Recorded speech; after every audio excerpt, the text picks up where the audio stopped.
Okay, we're live.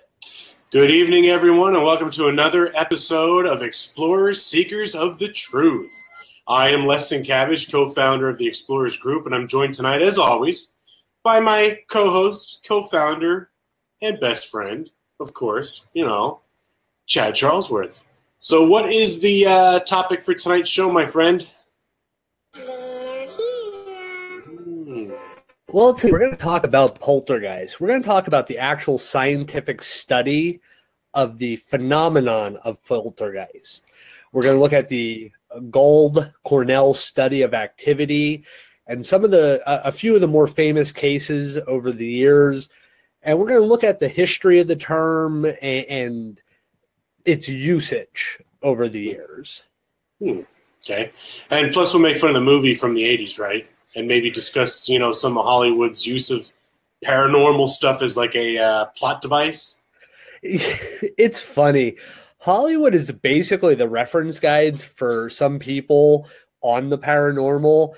We all have that friend, on Facebook or somewhere that just believes everything Hollywood puts out as, evidence or, gospel.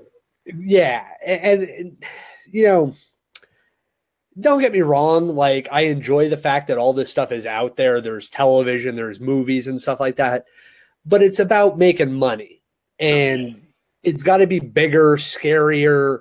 And a lot of times it's like, that's what pulls me out of the movies is that, we got to make this monster bigger than the last monster. We got to make it scarier than the story, from before. Right. So, let's jump into the topic at hand. I'm going to talk about like where does the term poltergeist come from and what does it really mean? Mm-hmm. Yep. I mean, you can. Oh, ladies and gentlemen, don't forget you can interact with us on the instant feed or via our Twitter handle. Did you have that? You can bring that up to Chad so they know where to go. And next, hold on. Sorry, I'm being visited by my daughter here. Thank you. She's bringing me Tums for my heartburn. I don't want to go down again. There's some I stepped in for when I don't want to. There's probably a toad. Probably stepped on a toad. No. You know what? I will be right back because I have to walk her back down to the house. Chad, you want to talk about the terminology of the word poltergeist? I will be right back. Yes, I'll take care of that part. Poltergeist comes from German. And basically, it's poltern, which is to knock or make noise. And Geist is just a word for spirit or ghost. So basically, the term is just, noisy ghost. And it has nothing really to do with good and evil, which I think is lost on a majority of the people. The fact of good and evil spirits and, poltergeist being evil. They can be mischievous, and reports of poltergeist date back to disturbances, in ancient Rome, appear in the medieval records of Germany, China, Wales, and these reports continue around the world, even to this day. And poltergeists have been studied extensively by, parapsychologists since about the 1890s. I'm back, sorry. Yep. Yeah, I was just saying that, parapsychologists have been, studying this phenomenon since about the 1890s. Ah, yes. That's true. So, I don't know if you covered this or not, but poltergeists themselves, it really has nothing to do with good or evil, correct? I mean, sorry, I'm out of breath. I'm fat. And I ran up the steps. I mean, you can think, the majority of people would automatically, when they hear the word poltergeist, they would automatically assume like evil spirit or demonic or something like that. But it's really nothing like that. It's really not. They can be mischievous. Now they can, from, of course, this is all, from reported evidence. This is not, we're not stating that poltergeists are proven scientifically, but they can be mischievous and they can cause physical harm. Mm-hmm. But it's not necessarily a good or evil creature or spirit, or whatever you want to insert a term for, ghost, spirit, Mm-hmm. Sorry, I'm going to be crunching on Tums. I truly apologize, but I have the worst freaking heartburn. I can't stand it. Oh, the joys of being a fat guy, I swear to God.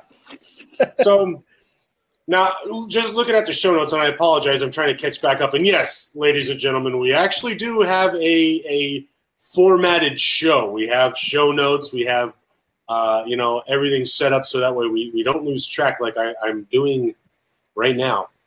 But from the show notes, there's some examples of like classic poltergeist activities. And I know we're going to talk about a few of these different cases and whatnot, but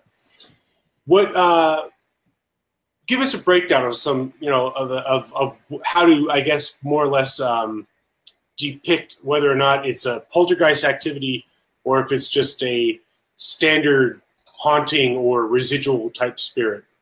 Okay. Yeah, there's some classic activities, especially associated with the early reports.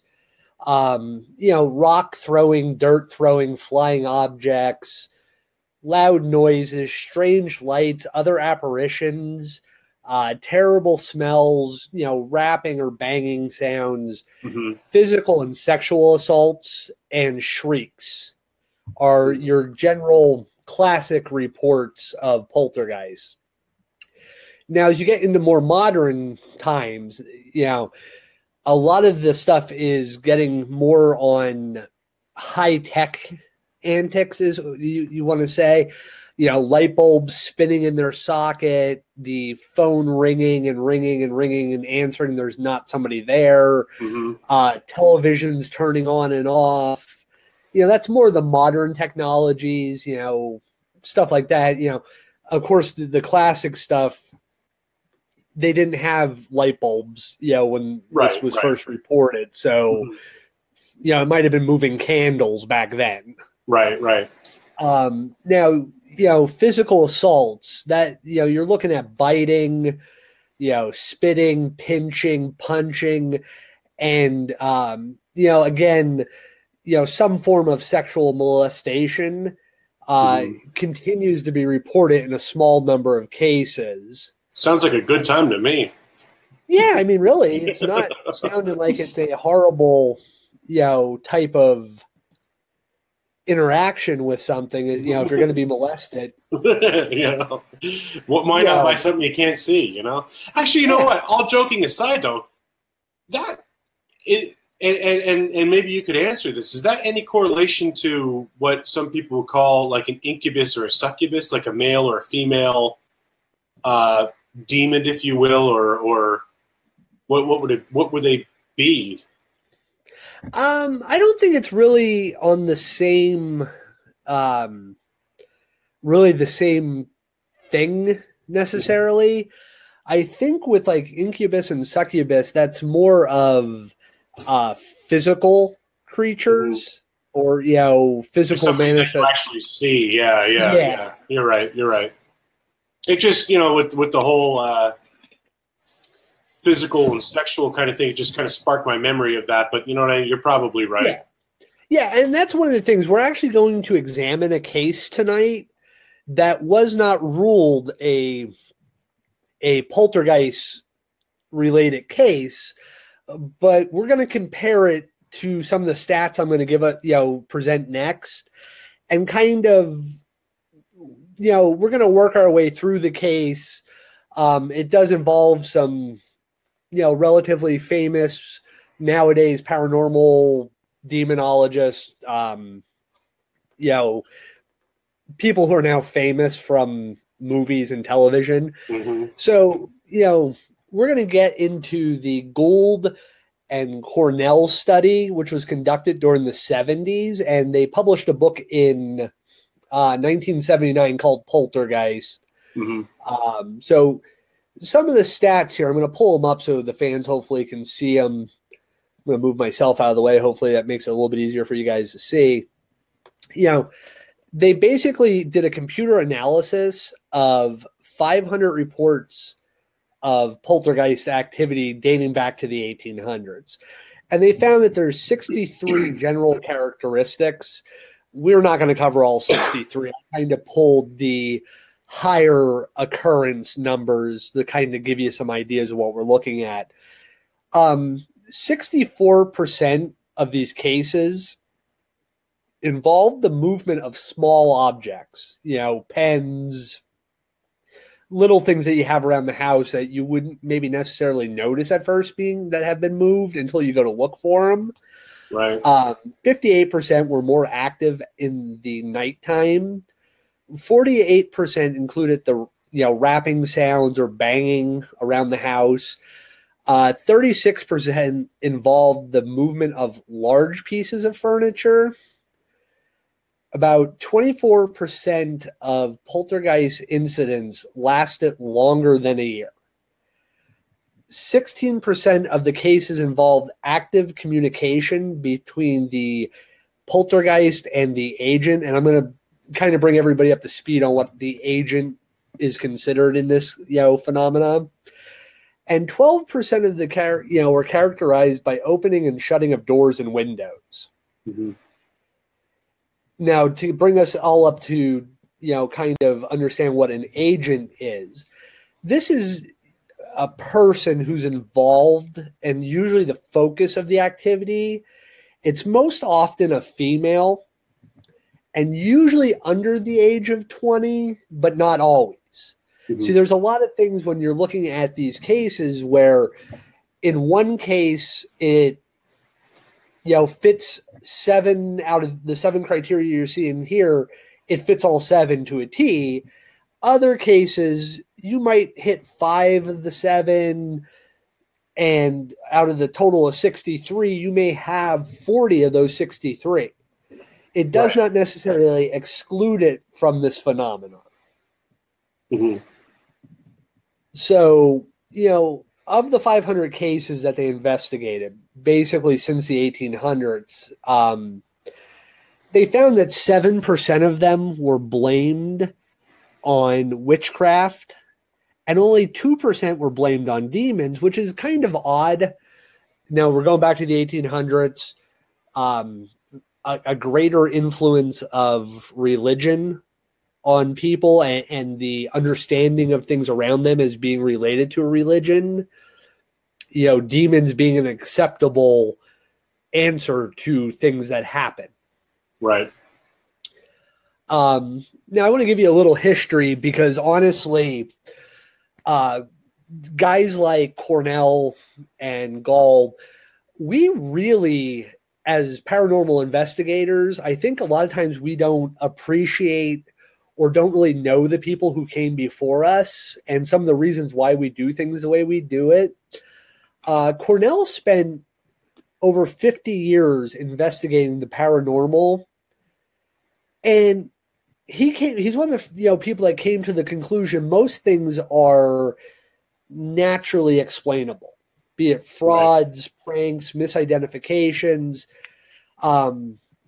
He believed a lot of the poltergeist, ghosts, and hauntings were actually products of people's minds being overstimulated. And of the estimated 800 cases he studied, about 20% of them, he basically said, were difficult to explain, and only a handful of that 20% were actually paranormal.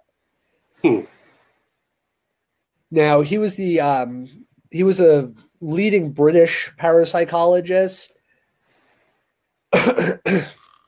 And one of the things that, like I said, we don't really give these guys credit that have come before us is he's one of the reasons why we use video cameras, audio recorders, and different devices to try to capture evidence. Mm-hmm. His group was one of the first groups to really scientifically try to produce or reproduce evidence of stuff.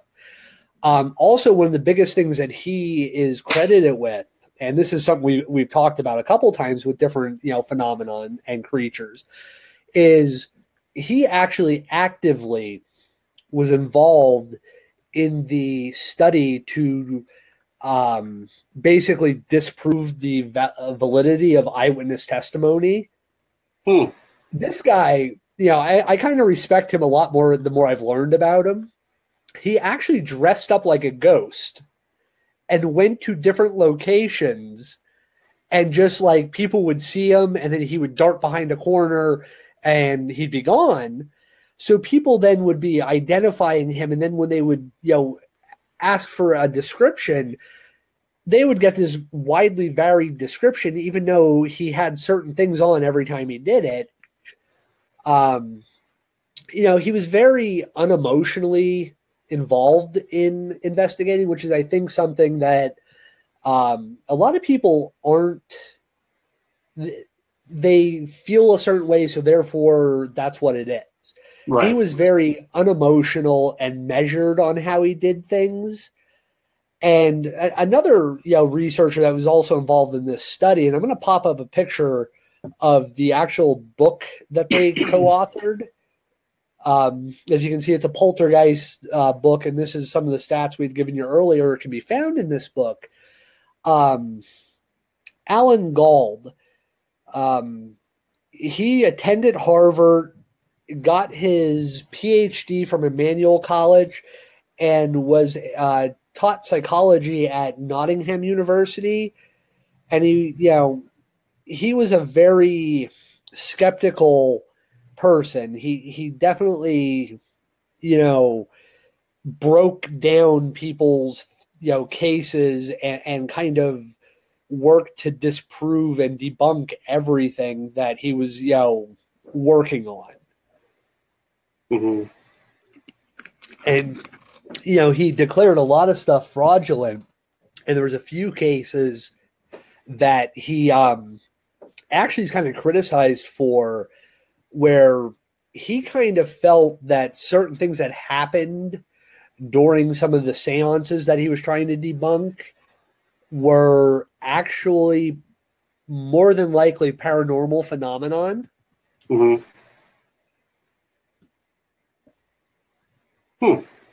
So I know you kind of touched with the stats earlier. I'm going back to the show notes here. Like 24% of the incidents last longer than a year. So I guess, does this activity, is it something that keeps happening? Or, does it have a time frame? Like, is it something that you could say, all right, well, it's starting and it shouldn't be any more than a month, so we'll hang in there, No, the activity starts and stops suddenly. Mm-hmm. It may only last a few hours to a few years. Mm-hmm. Rarely, though, most reports, it lasts less than a month. And activity rarely ever takes place when no one is home. So it usually occurs when that agent or that individual mm-hmm. is present. So it's not something that necessarily lasts a long time, but it could be so quick that some people don't even actually notice it happening around them. Right. So when you say agent, you're talking about like the poltergeist is the activity, and the agent is the person that's experiencing the activity, or the activity is directing its attention to. So the agent is like the recipient of the activity. Yes.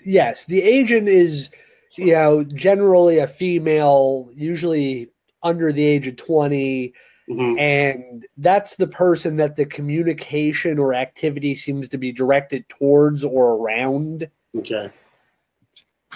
All right. Well, the Poltergeist, it reminds me of a local case, and it actually was on a made-for-TV movie, I think. I think it was, what the hell was it called? The Haunted. Do you remember that? I think it was in like the 90s, the early 90s. And yes. What was it? The Smurl family, wasn't it? I think Yeah, they had now this is actually one of the cases that I really wanted to bring up this evening. the Smurl family case, if you have ever seen the movie yet, it's The Haunted. It came out in the early 90s. I love that movie, dude. That movie was freaky. Surprisingly, for a made-for-TV movie and being early 90s, the special effects, were pretty good in it. And I didn't think they really like overhyped it. Like we were talking about before, how like Hollywood tends to over-exaggerate like The Conjuring and like the Annabelle movies and stuff like that. They have to in order to make people want to watch it. They gotta extra freaky it, But this movie, I think, was very subtle and very much more true to the nature. And dude, it scared the crap out of me. Yeah, I remember watching it when I was younger, and like in that movie, when they actually showed in the movie, they claim it's a demon. But tonight I'm actually going to we're going to bring up that case and kind of run through it. And we're kind of going to talk a little bit about,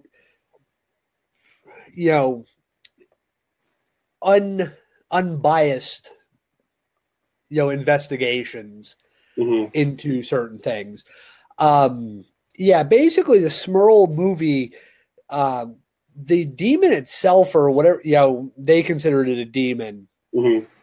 I mean, all it ever was a dark, shimmery image. It was never something that jumped out at the screen and made a face and scared you.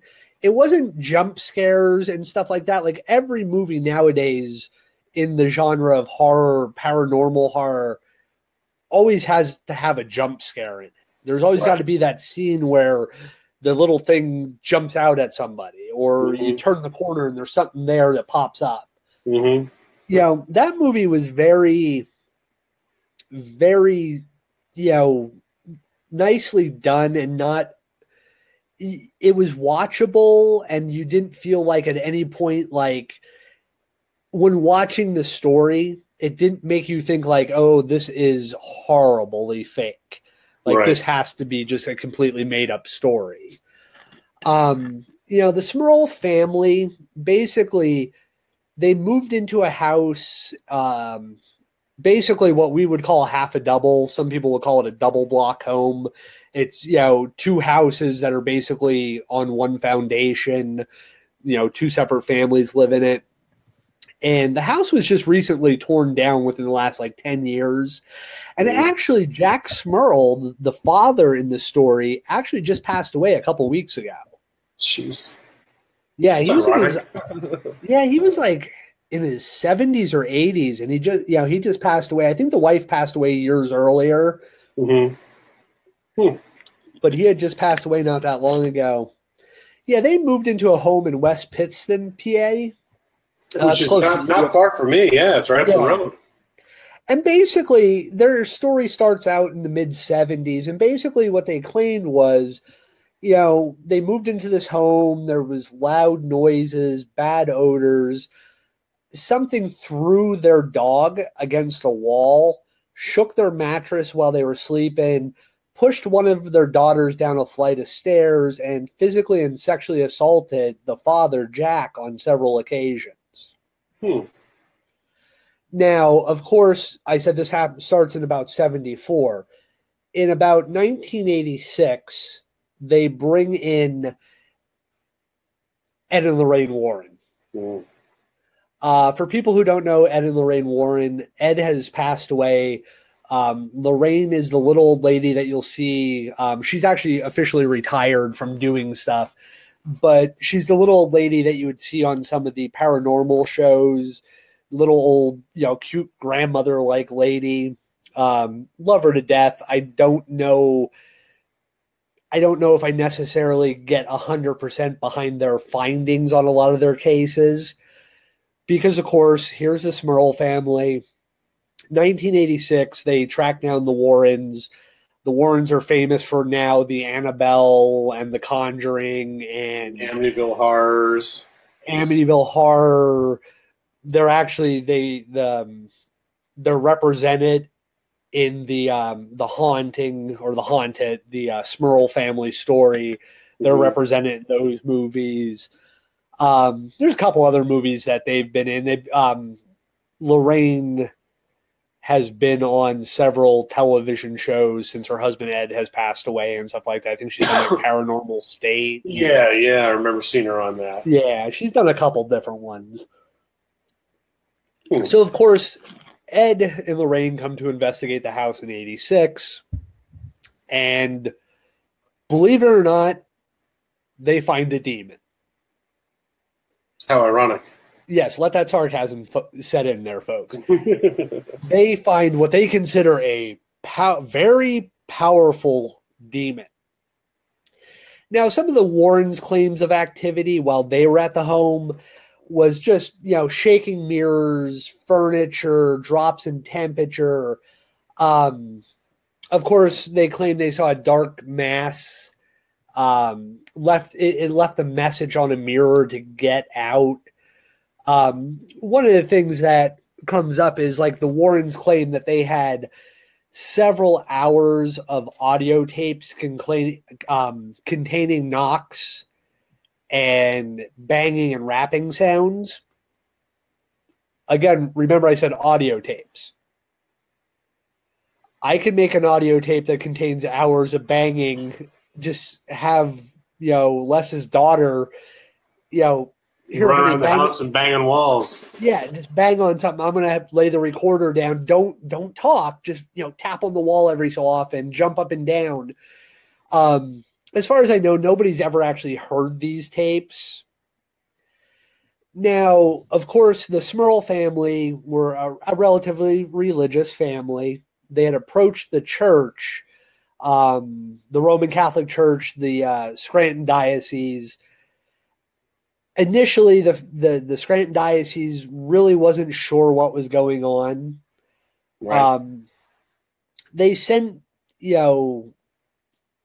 members of different levels inside the church to examine the home, to examine the family. Basically, a lot of the people that went there never witnessed any activity. Right. From the Catholic Church. Now, if this is a demon, they're going around the house praying and sprinkling holy water and saying the rites of stuff. It's going to lay low. Yeah, but there was zero activity. I mean, a priest in 1986 spent 2 nights staying with the family. Mm-hmm.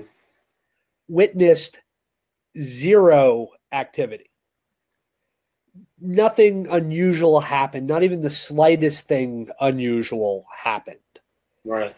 Now, of course, Janet Smurl, the mother of the family, she claimed that 3 priests had done an unsuccessful exorcism on the home, basically claiming that the demon just went to the other side of the house, went through the wall to the other side of the home. And this is in the, 86 era, in about, also in about 1986, finally the family, since now from 74 to 86, now they probably only brought it to the public early in 86. So this family had been living 12 years in a home with a demon. Mm-hmm. Or at least what they, claim is a demon.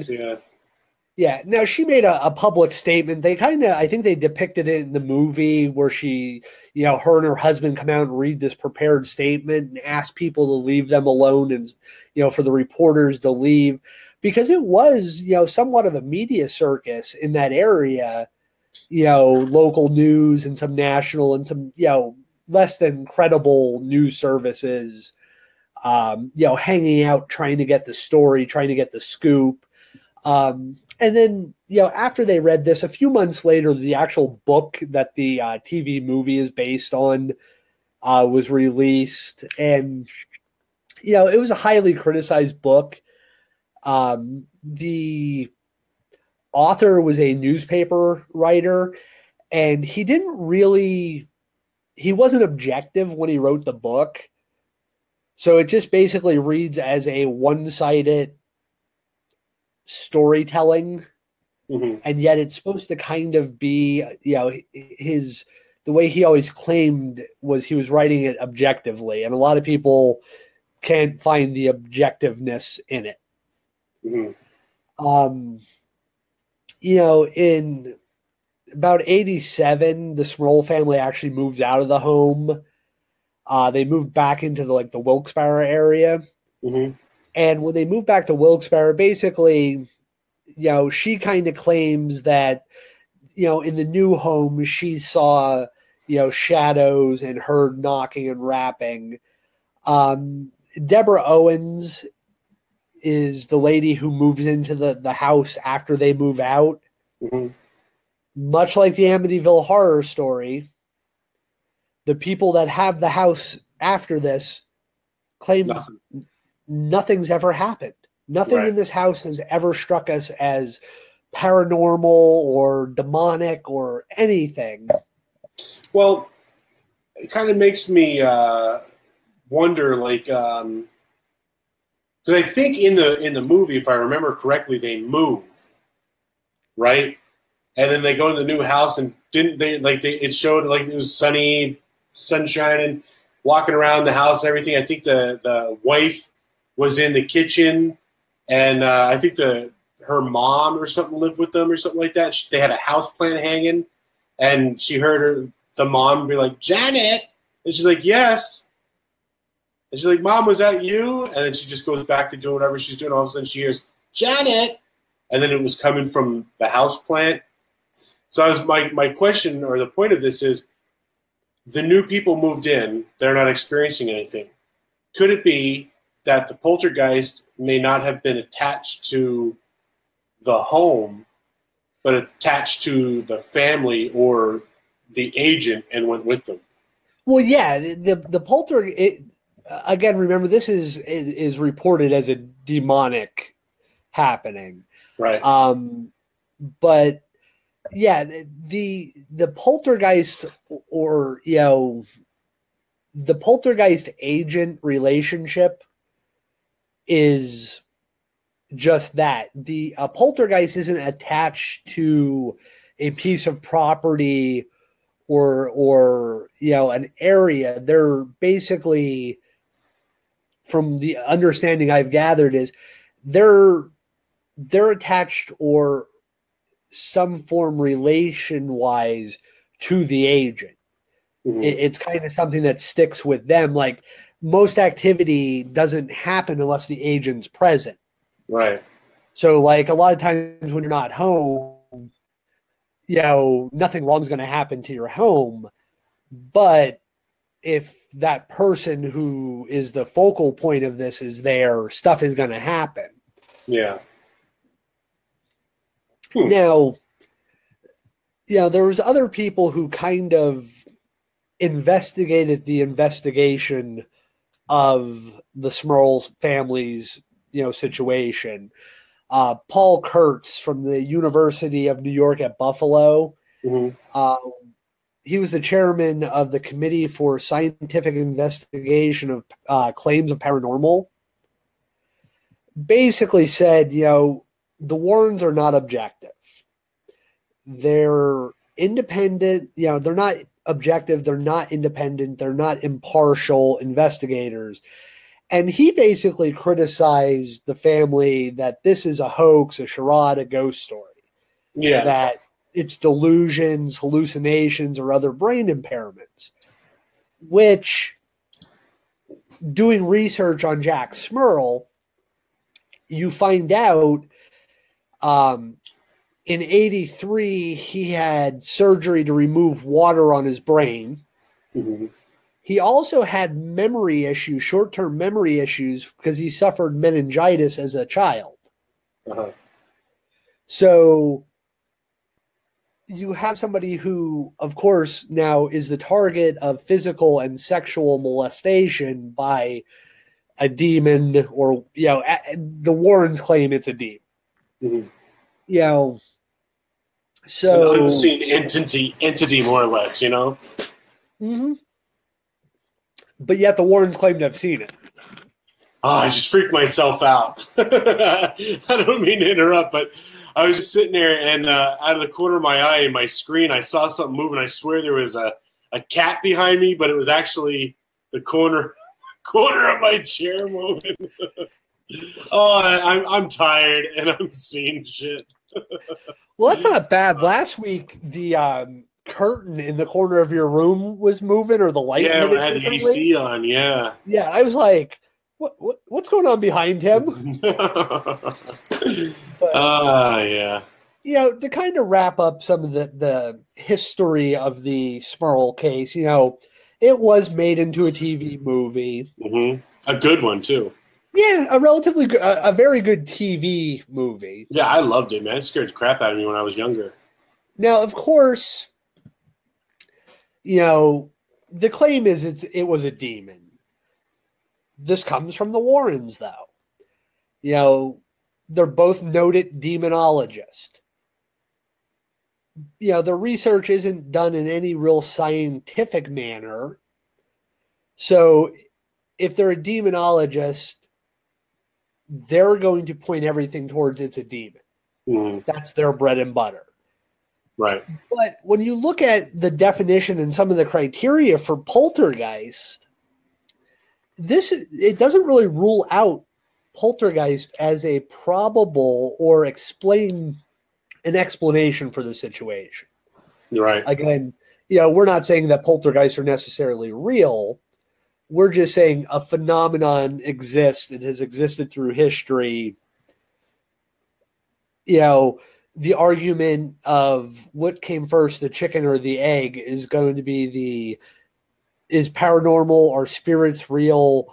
Are they not real? Science is always going to say no until they can replicate it and prove it in using the scientific method and the current scientific understanding. Right. One book I would recommend to people, it's Beyond Biocentrism. It's a book that basically, you know, discusses science accepts things a certain way, but there's other things that they're not taking into account. It does not necessarily prove the existence of spirits or say that spirits are real. I just think it's a very interesting. It's two doctors. One's a biologist and one's, I believe, an astronomer. Mm-hmm. They wrote this book, 2 books now, and it basically questions the way science examines things and classifies and you know, debunks or proves the existence of certain things. Right. But, you know, to get back to what we're talking about, that's a completely different story. Side note. You know, if we look at that core 7 things we had talked about earlier, you know, activity-wise, the Smurl case really has, out of that high-end 7, 5 out of those 7, and then a whole lot more of the minor occurrences in this case than necessarily a demon. You know, like I said, you have 2 demonologists come in. Of course, it's a demon. Mm-hmm. They're going to say it's a demon, whether, you know, their understanding is it's got to be a demon. Right. You know, we're not necessarily saying it's not, you know, we can't prove either way. I just want to, you know, really take a second to examine the information and kind of present it to folks, especially, you know, being that it is something that we grew up with locally, you know, happened not that far from where we're from and stuff like that. And I remember, you know, seeing it on the news and then seeing years later when they knocked the house down because of all the issues that they were having with people coming to the house and, you know, breaking in and stuff like that. You have any questions on that one, Les? Anything you think, or on the Smurl case? Yeah, not really. I mean, to me, I kind of go back to like what you had said, like with the dad. He was the agent, he was the target, but yet he has documented cases of, for lack of better terms, mental trauma. So, and it's gonna play a part in these, I guess, hallucinations or happenings or whatever. Are they hallucinations or are they actually happening? Now, some of the other family members claim they experienced some of what's going on, but again, I don't know. It's one of those things you almost have to be there to see it, to believe it. Yeah. Yeah. Well, now this next case we're actually going to discuss is considered a poltergeist case. Mm-hmm. It's called the Baltimore Poltergeist. Baltimore, Ohio, though, right? Not Baltimore, Maryland. Yeah, Baltimore, Ohio. And basically, it starts around January 14th of 1960 and basically runs about 5 weeks until February 8th of 1961. Or no, actually 1960. Excuse me, I was jumping ahead a year. So basically, it's a 5-week period, and it happens to the Jones family of Baltimore, Ohio. And basically, the case starts on January 14th with the family getting ready to sit down to dinner. And as the family is coming into the room and sitting down, one of the daughters is in the kitchen, getting stuff ready to bring it, plating it and putting it ready for the table. And all of a sudden, her mother had these knickknacks on a shelf. I think we've all been there as children. Our mother has some kind of collectible item on a shelf somewhere. My mom's whole freaking house is collectible items. Yeah, I didn't want to say that because if your mom's watching, because she did actually like the page the other day, so I don't want to get in trouble. You are her illegitimate child, Yeah, I know. She still yells at me when I don't have we don't show up. To see her. Yeah, exactly. So, this knickknack basically flies off the shelf, and not just flies off the shelf, hits the ground, and shatters. It flies off the shelf and in midair basically blows up into a dozen or so little pieces. Ooh. And now the family, all of a sudden turns because they hear this. The daughter comes in from the kitchen and basically one by one, just going down the row of these ceramic knickknacks, 15 of them in a row, one at a time, just fly out and pop, and fly out and pop. 15 different pieces, and eyewitnessed by almost the entire family. Jesus. Now, that's the first thing in a succession of, events that basically just shocks the family. This is the 1960s. There hasn't been a movie and all this crazy stuff, out that people are like, oh, nowadays you turn on TV, you can find some kind of paranormal program on every, cable network. Station, yeah. Well, that's one of those things, like when you have multiple people, I mean, that's not just, again, if it actually did happen, if you're actually there to see it, how do you explain that? You know what I mean? That's not just some kind of natural phenomenon where something would just fly off a shelf and explode in midair. Well, now here's the neat thing about this case is most of the activity happens when the entire family is in the home. Right. It so happens it's like the family is the agent, not one person in particular.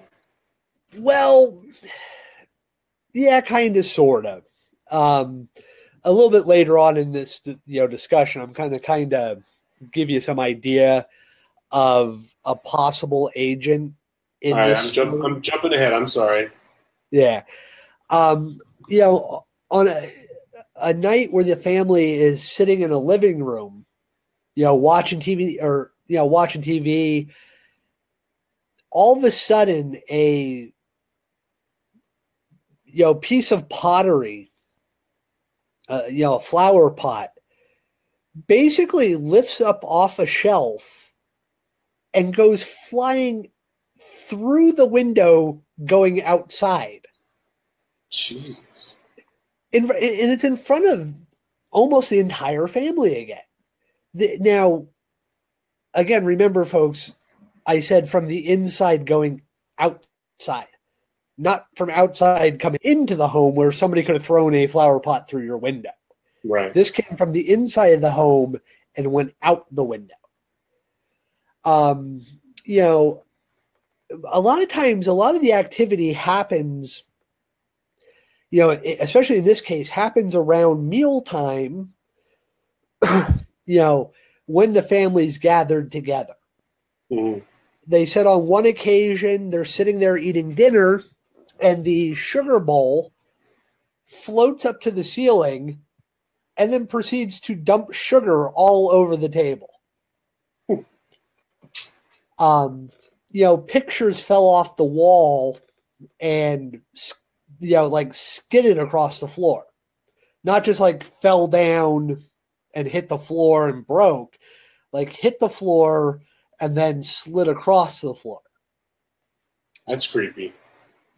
Chairs moved around in their dining room and stuff like that. They would come in and find the chairs moving around. This isn't an actual photo of the their poltergeist case. I just wanted to pop up my theory that all the first sign of paranormal activity in every bad movie is that ghosts or spirits are dicks to furniture. You always find the kitchen chairs stacked up. Like every bad paranormal movie, that's just what you find is ghosts or dicks to furniture. Case in point, that's a separate picture there. And just to make another reference to ghosts or dicks to furniture, here we are, the actual Poltergeist movie from the 80s. Yeah. The ghost or dicks to furniture. So that was, things like that, chairs being moved and overturned, books, falling off the bookshelf. They watched a incense holder fly 6 feet across the room for no apparent reason off a wall. There's a couple almost, I don't want to say funny stories, but if it happened and I was there, I would probably laugh at these people. One evening they were making dinner, and it's a mother and her older daughter. She's old enough to be married and stuff like that, but still, the family still live together. They're preparing dinner and iced tea glasses just start falling off the one shelf. Well, as they turn around to deal with that, the soda back then would have been glass bottles, basically start exploding and shooting soda all over the house. Yeah, that would piss me off, man. That's a mess to clean up. I'm sorry. If I was sitting there watching that, I'd be laughing. Because what are you going to do? What you going to... Yeah, there's nothing you can do. What are you going to do? Try to jump over a glass bottle and then take a metal cap to the eye? Because back then it was metal. Yeah. And the one, I think they actually maybe copied this in one of the movies over the years, but they had basically a cabinet or a table that was at in their staircase, like a little writing table. Mm-hmm. And they basically said the table came to life and started dancing in the stairwell and then tumbled over the edge and blew into a whole bunch of little pieces. Could you imagine looking out and just seeing a table dancing around? No, that would freak the shit out of me, man. Yeah, I mean, they basically, when they described it, they described it as the table came to life and started dancing. I mean, they had incidents with firewood that was stacked in the basement, basically shooting out on its own, and it breaking into pieces. Jesus. Now, here's the thing: the only violent happening during this entire time, this 5-week period, is Mr. Johnson was going to pick up one of the cans that had popped off a shelf. Mm-hmm. And when he bent over to pick up the one can, another can popped off the shelf and hit him in the head. Jeez. So nothing physically violent, except for one time he got hit in the head, with a can. Right. It didn't hurt. It was just kind of popped off a shelf. It wasn't like it was thrown across the room. They would report that their dining room light would swing back and forth violently. As they were sitting down to eat, their silverware would disappear off the table. Jeez. Like, not everybody's, but like you'd go to reach for your spoon that you just sat down and all of a sudden the spoon would be missing. Eventually the activity just all of a sudden stopped. The neat thing about this case is the family actually called the police. What are the police going to do? Well, they wanted the police to come in and try to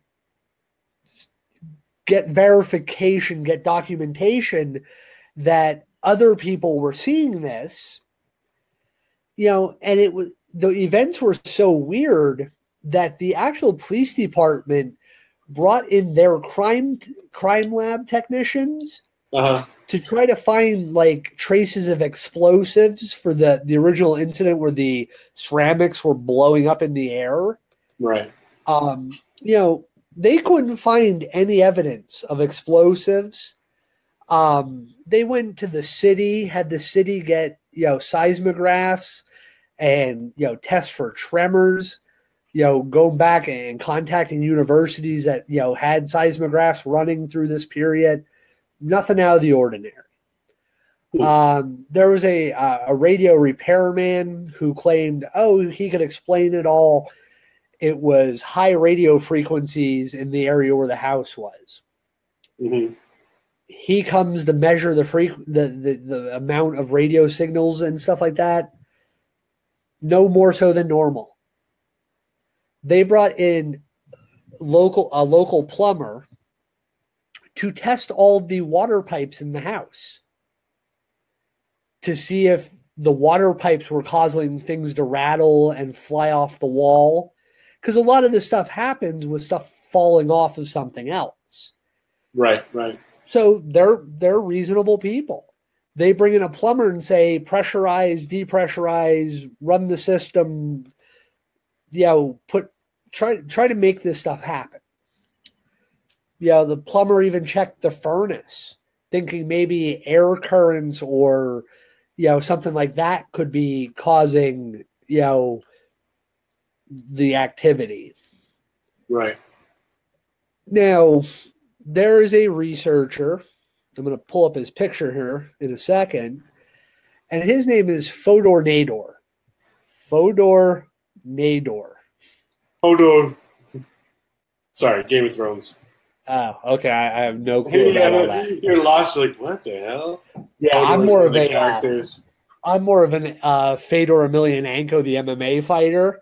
So it's very hard for me to say Fodor all these times and try to remember it's not Fedor, it's Fodor. And he personally investigated this case. And I'm going to pull up his picture. He's another guy that, kind of probably doesn't get a lot of credit in, paranormal investigations and parapsychology. He kind of thought, one of his theories was that poltergeist were kind of bundles of repression, in the human psyche that could be projected, subconsciously without thought of it happening. he was one of the people who also championed the idea of, the agent in cases being teenage members of the family, and usually a girl again. Right. It wasn't that he came up with the idea; he just championed it, and worked, towards that, thought process. Now, in this case, there's a young boy. He's about 17 years old, and he's barely ever really mentioned in a lot of the case studies. Fodor kind of, says, well, look, it's usually a teenager, usually a girl, but we don't have a girl that's fitting this, profile, basically, is what they're using. Right. And he finds the gentleman, his name is Ted Pauls, to be, a shy, brooding, he left school early. He was, considered super, high IQ, super intelligent. And basically, his schoolwork bored him. He just, didn't want to sit there anymore. Right. So, Ted becomes the focus of the, he becomes the agent. Now, again, like I said, almost all the activities happen around the entire family, not just, Ted being around, but it happens around the whole family. And one of the things Fodor kind of thought was, with this kid's, he had a desperate need for attention for his mental abilities. Mm-hmm. And he kind of created like what they consider a psychic disassociation, which is basically a theory, another theory that they bring up in this, where the human body is capable of releasing energy, kind of in a manner of almost like an atomic bomb. And it just comes out, and like the incident with the soda, it got inside of glass bottles and blew the tops off them. Not shake the bottle and the top blew off, sitting still and the top started blowing off. Right. Pretty much this case has, nothing else happened after, February. And really this case is just a forgotten piece of, paranormal history in Ohio. Now, when you review it against that core 7 list that we looked at earlier, it's a 7 out of 7. This is is a poltergeist, hands down, and it's 7 out of 7 on the majors. And it's probably hitting, out of those 63, it's probably hitting, 50 some of them. Right. So, it's judged as a poltergeist case. Again, folks, we're not saying that poltergeists are necessarily real. We're just saying this is a phenomenon that, is interesting, because there are, some documented cases that are, considered paranormal, by people who are, scientists and doctors who study parapsychology and other things. Right.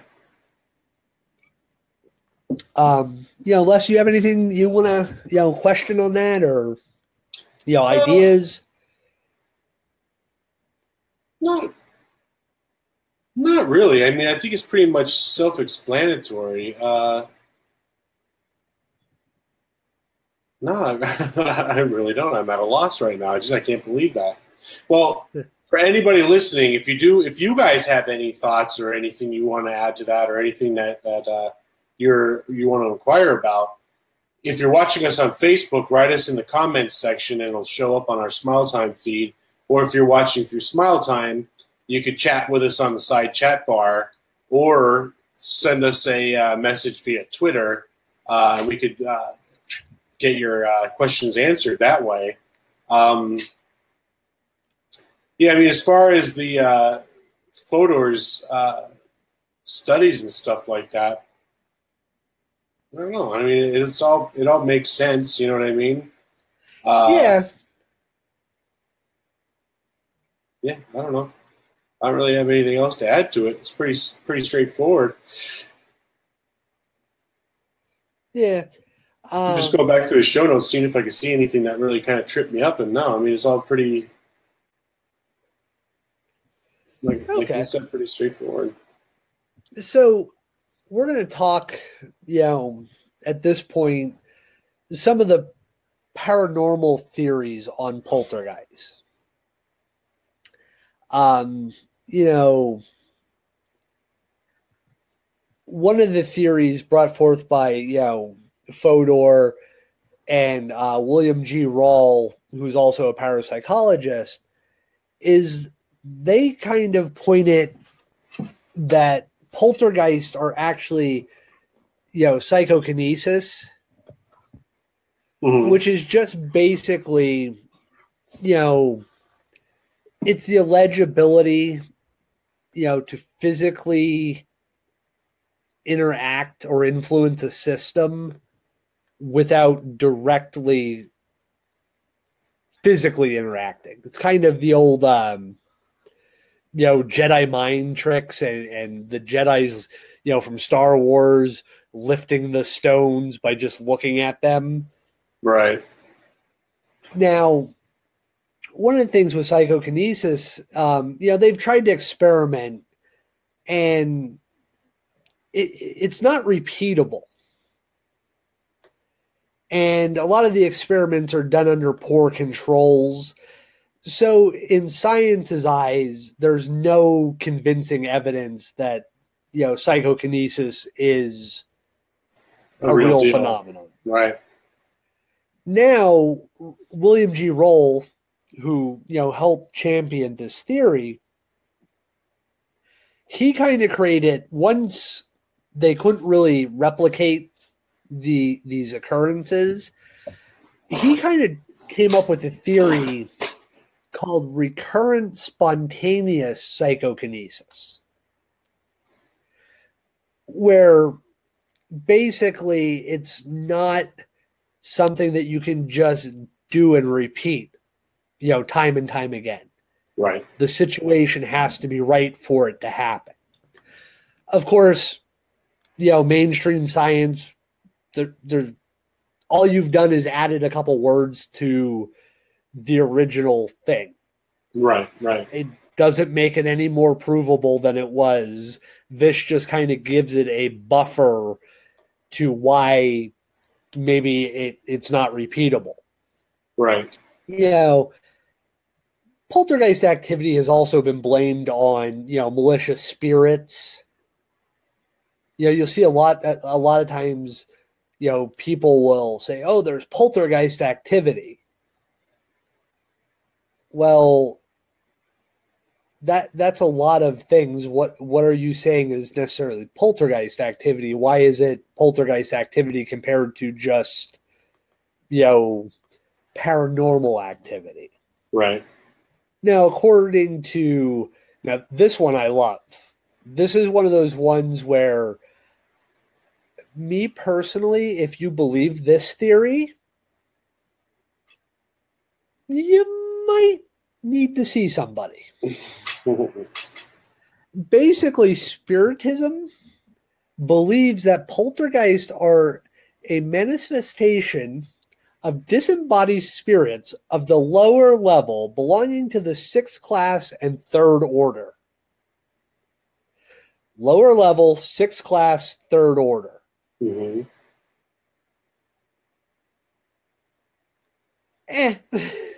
Yeah, I was going to say, what is the 6th? What are the classes and what are the orders? Yeah. Honestly, I didn't waste my time researching that piece because... Well, if it's Spiritism, it's got to be either demon, demonic, or angelic, I would imagine. Well, so it's got to be like fixed class of angels in the third order, like, you know, because even Satan himself is a fallen angel, you know. But they include the elements. Ah. So they include like fire, earth, water, Air, all that, yeah. Earth, wind, and fire. Yeah. Great. Very good. Yeah.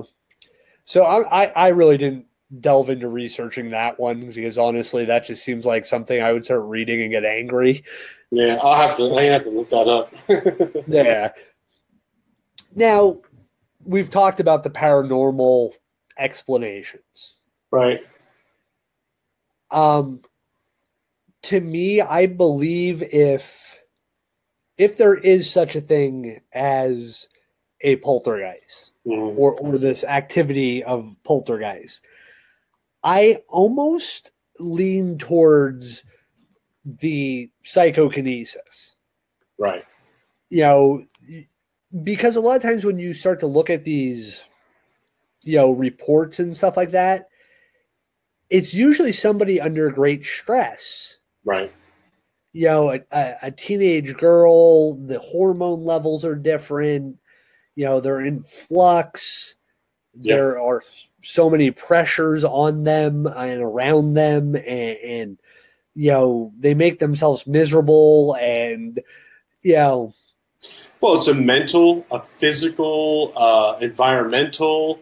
There are so many variables coming into play, and to me, it's kind of like, I mean, people could write off psychokinetic, telekinetic, like all that stuff as just, you know, mumbo jumbo.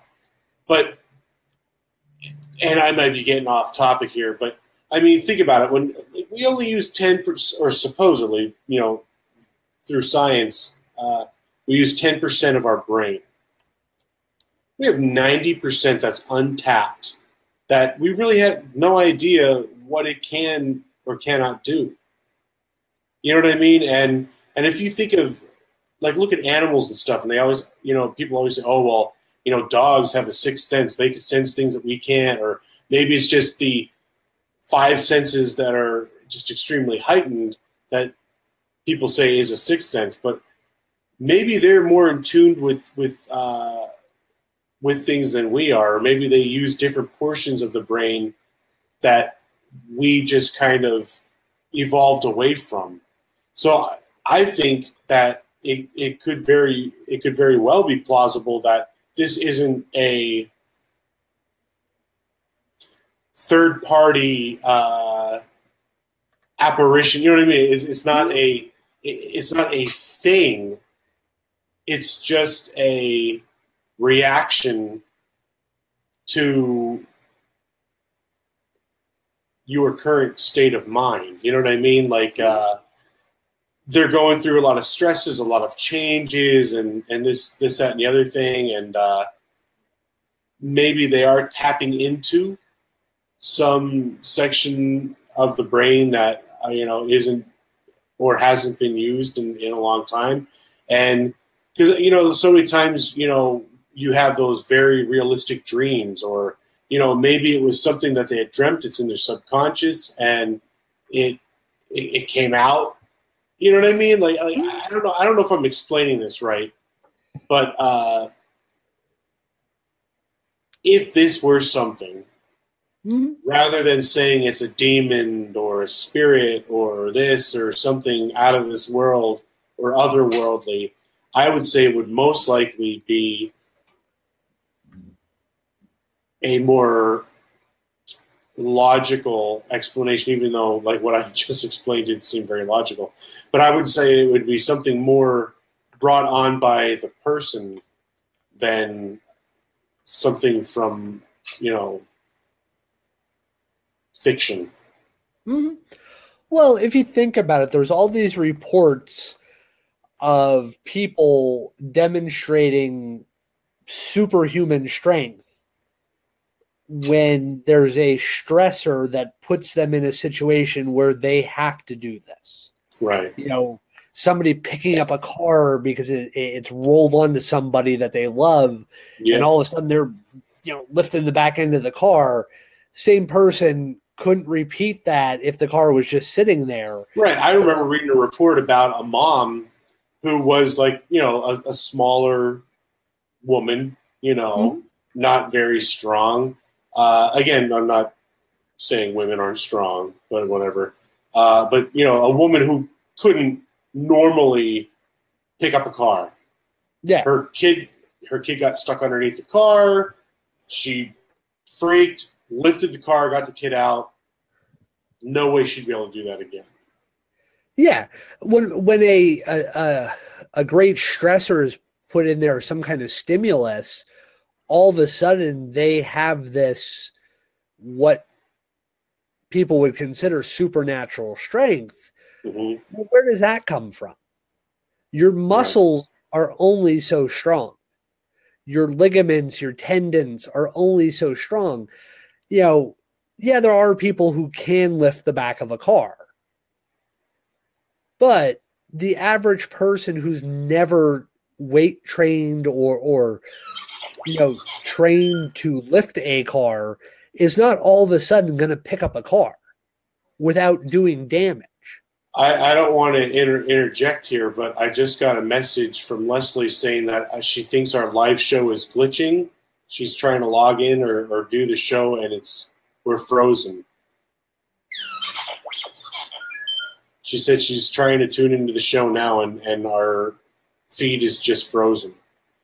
Anybody out there listening? I mean, probably just Leslie.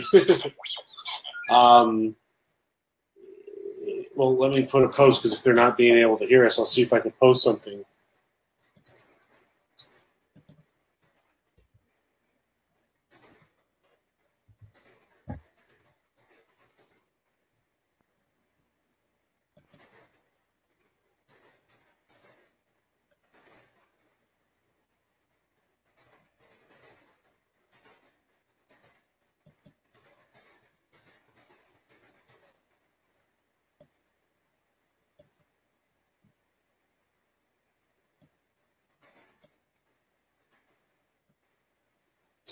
I don't know. I put a post out there on the live chat. Hopefully somebody hears.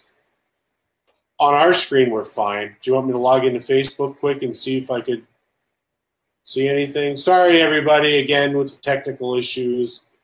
I'm watching us on Facebook. You are? Yeah, I just moved my hand and waved. Now Facebook has a delay to it. Right. But I'm actually watching myself. Now I'm about to do the second wave. Yep, there it goes again. You're typing. I don't know. Yep. I can see us moving. I just adjusted myself in the seat. Sorry, folks, we're giving you a live play-by-play of the delay. Wow, there is a major delay. I just moved my arms and everything, and now it's finally. All right, well, yeah, it's working for me as I log in. Yeah, I can see us. All right, well, okay, back to the topic at hand. I guess maybe it's Leslie's computer. So much for that nice new computer I got her. Well, whatever. Well, I'm going to log out so that way I'm not screwing up our show like we did last time. There. All right, so anyways, we were talking about how poltergeist might be a telekinetic or psychokinetic occurrence or a manifestation of, not a manifestation, but a tapped into resource of the brain that might trigger something odd to happen. Because, I mean, I've been in a situation one time where I was with a girl. I wasn't dating her. I was just with her, and she was just different. And she was going on and on and on about something. We were teenagers, so there's a lot of stuff going on. And she was freaking out, screaming and yelling, and a picture just turned on the wall. And that was really, really last time I talked to that person. because I'm thinking this bitch is crazy. But again, was it something that was it just a coincidence? Because it wasn't like she was jumping and slamming doors, or she was just. We were sitting there talking. We're on the couch and we're going back and forth about stuff. And she's freaking out about other people and whatnot. I'm trying to just, I guess, be the supportive friend or whatever. And this picture just turned. Don't know. But again, like you said, yeah. But like you said, you know the person, but I won't say their name. Yeah, please don't. We don't. No, I'm not gonna. We don't do that. No, but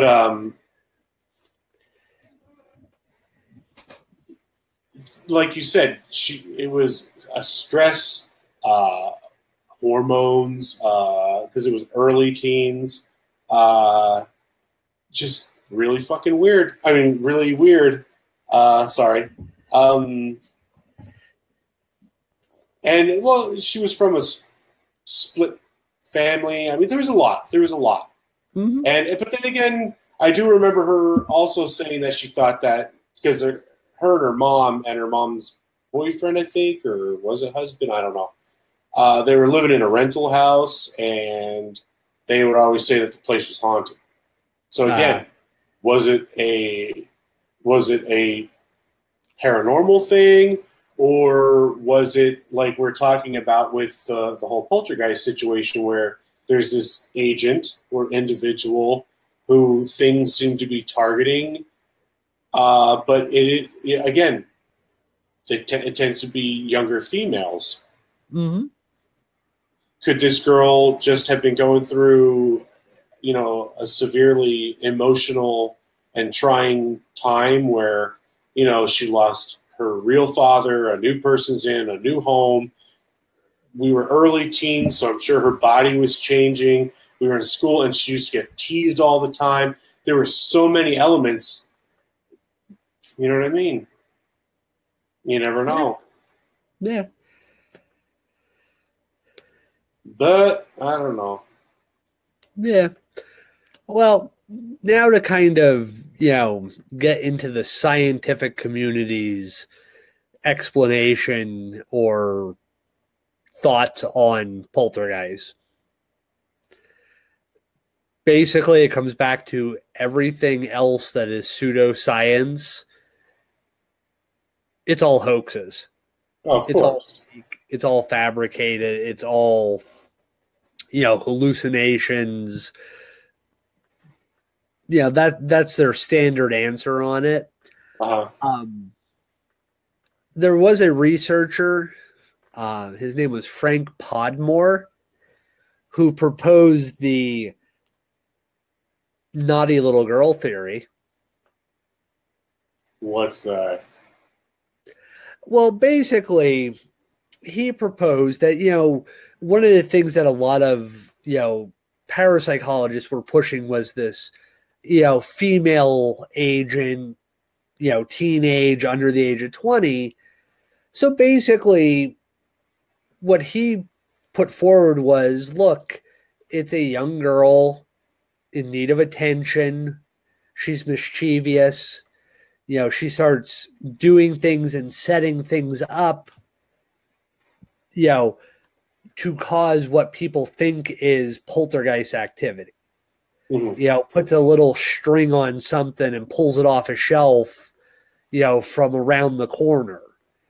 Well, now all of a sudden, her mom who's in the kitchen all of a sudden sees the thing fly off the shelf and bust, and she skitters away while the thing's busting. So it's poltergeist because our daughter's telling us. Now it could be a boy too. It's just the theory's name was considered the naughty little girl theory. But it's a kid looking for attention. A lot of times, a lot of the stuff that they report is, again, small objects being moved. Well, kids can, get things set up to move small objects. Furniture being overturned, unless there's eyewitness,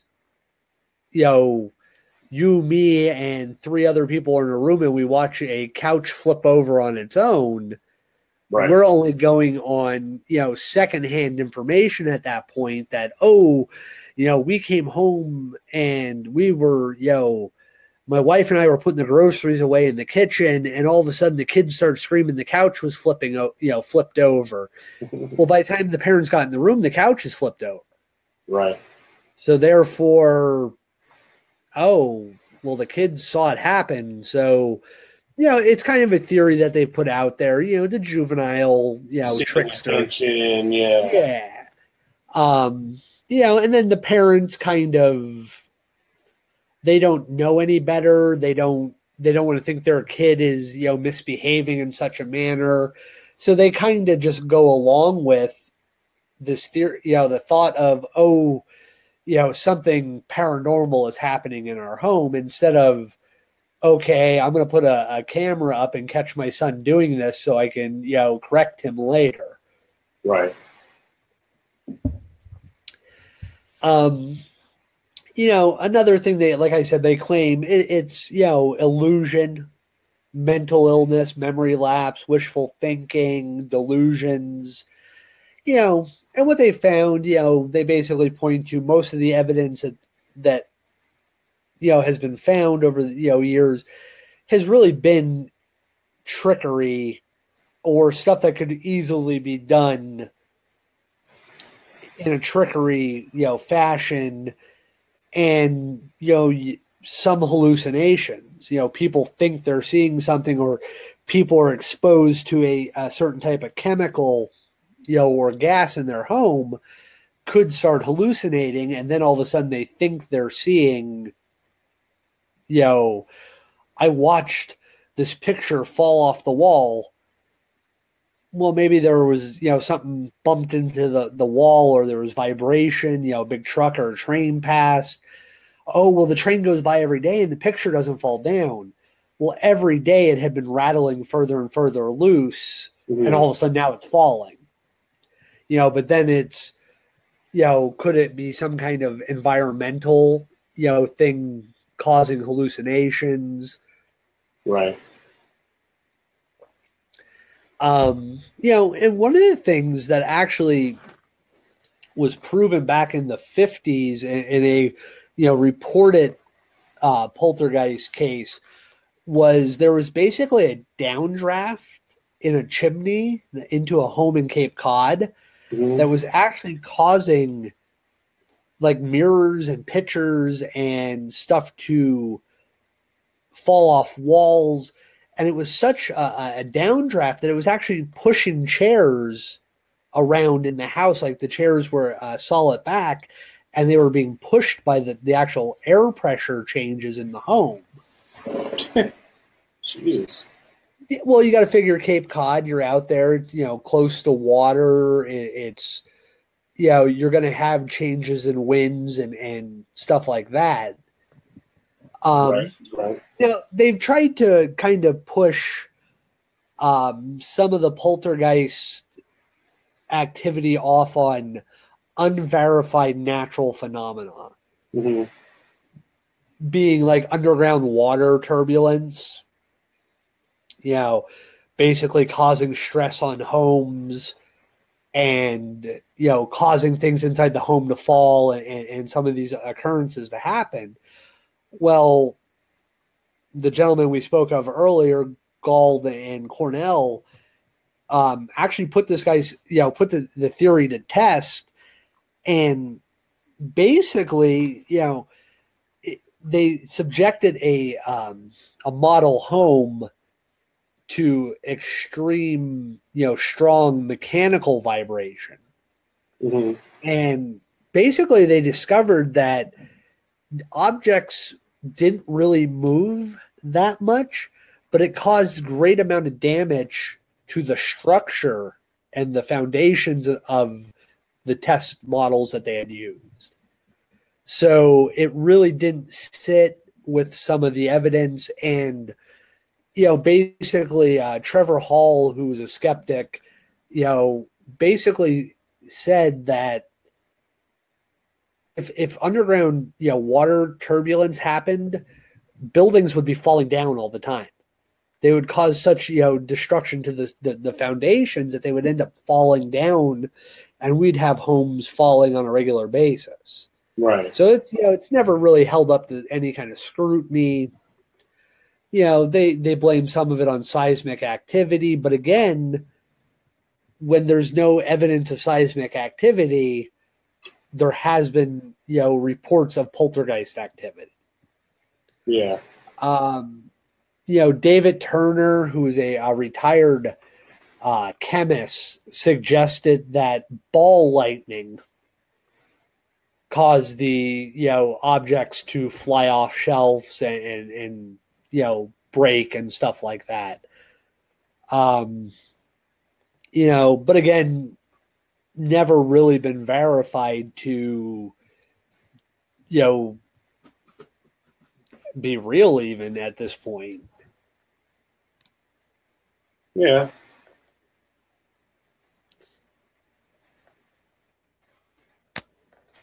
I don't know. It's kind of I don't know. That whole like underwater natural phenomenon. I don't know. I guess it could happen, but with a lot of the cases that happened, I couldn't see that being the situation. Mm-hmm. You know what I mean? So I don't know. But again, I wasn't there. I was never in the houses and stuff like that. I was just reading cases and whatnot, and you try and look at the geographical locations and where the houses are standing, what's around the houses. I wouldn't say that any of those things would be a reason. You know what I mean? And underground water sources, wind pressures, because a lot of the houses didn't even have fireplaces that could allow that. Downdraft and whatnot, Yeah. The ball of lightning thing, I don't know. Yeah, that would, you would think we would hear more about ball lightning if it was something that was really happening. Right. Somebody would have a story about ball lightning. You would think that would be a more common phrase, especially in the paranormal world. You know what I mean?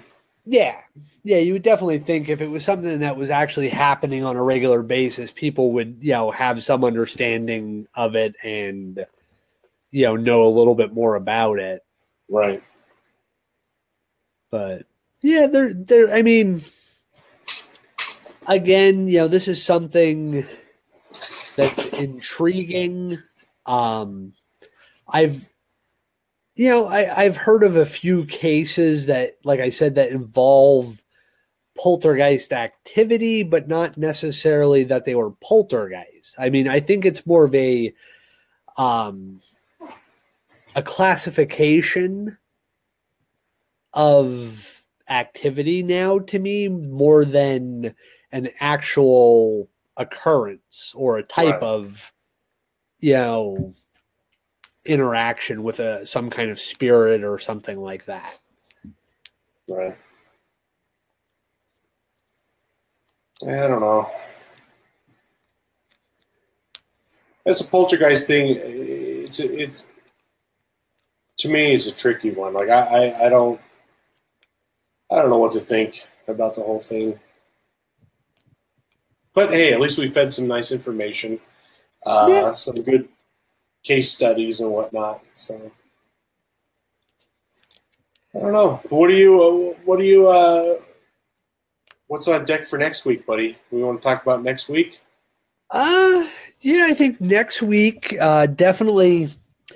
I'm going to make a prediction right now that if anything happens in the greater Chicago area around, between now and next week when we're on the air again, the lunar eclipse is the 21st, or the solar eclipse is 21st.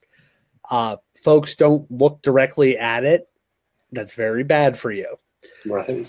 But if anything happens major in the greater Chicago area, I have called it already. Next week, we will be discussing the one and only Mothman. Mm-hmm. The Winged Crusader. Or Yep. villain, I guess. Well, that's one of the things we're going to discuss next week. The Mothman crosses so many categories. When I spoke with my wife and I said, oh, yeah, we're going to be covering the Mothman coming up. And she's like, well, she knows what the Mothman is. She knows what the stories are behind it. But she's like, well, do you consider that a cryptid, a spirit? I'm like, the Mothman crosses so many different, is it a cryptid? Is it a spirit? Is it a genetic experiment gone wrong? Yeah. Is it a science experiment? Is it a curse placed on an area? Is it something trying to warn us of impending disaster? Mm-hmm. Is Prophet of doom? Is it an alien? Because it crosses so many lines. So that's some of the stuff we're going to talk about. But the reason I bring up the greater Chicago area is since 2011, there have been 33 sightings of a winged humanoid creature. So I'm just saying, if anything does happen on the level of the Silver Bridge, catastrophe, Chernobyl, I'm calling it now, folks. It's Mothman. Yep. I'd like to thank Les, for being my co-host tonight and doing such a great show. Right. I'd like to thank the audience for, listening and giving us a try, and hopefully you heard something you like. If you don't like, keep listening, because I'm sure we'll jump onto some topic that you're interested in. You can always send us suggestions for topics. We're not set in stone. I mean, we work on the show, we get some notes together, we go live with it. So if you got a suggestion for a topic, shoot them our way. You can get a hold of us, on Facebook, Twitter. Yeah, or any personal experiences that you have that you want to talk about. Or, I mean, you could be anonymous. It doesn't matter. Just we'll say a listener provided us with this story. But like Chad said, I want to thank everybody for listening to and for watching. And don't forget the Explorers will be, well, it isn't written in stone yet, but we're working on hosting an event at the Harry Packer Mansion. That's in Jim Thorpe, Pennsylvania. So anybody who is local to the Jim Thorpe area, once we get our dates written in stone and we get everything ironed out, we're planning on going to be being down there for a little paranormal event. We're going to do some live investigating, some live EVP sessions. We'll give everybody breakdowns of some of the equipment that we have, talk about the history of the place and what goes on there. So once we get more details, they'll be announced soon. But once we get more details, we'll let everybody know for sure what's going on. But right now, it's in the works. But and I also want to thank you, Chad. Like you thanked me for co-hosting this show. And is there anything you want to plug, buddy? Just Twitter @Xplorers group, our Facebook and our YouTube channel. We post some stuff on YouTube now and then. We also link it to our Facebook page. And just basically, guys, next week is Mothman. That's right. So good night, folks, and tune in next week as we discuss the Prophet of Doom, the Mothman legend, and keep up to date with us on Facebook and Twitter, and we'll see you all then. Good night.